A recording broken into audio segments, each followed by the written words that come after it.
Meyer is bucking the trend. 9.5% of workers worked from home at least one day a week in 2010.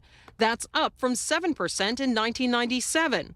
But her decision doesn't come out of the blue. She came from Google, a company that likes the collaborative atmosphere when workers have face-to-face time.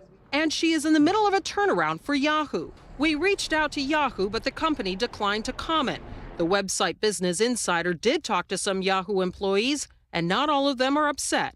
It was getting way too lenient, and people weren't using their best judgment necessarily with working from home versus working in the office, to the point that some of them didn't even realize their colleagues still worked for Yahoo. They were coming in so infrequently or not at all. Still, this policy change is a little surprising because it is coming from Yahoo. As we mentioned, tech companies, they have been the trailblazers when it comes to things like telecommuting. Take Cisco, for example. 90% of its workers work from home at least one day a week. And Wolf, I should tell you that some people believe that this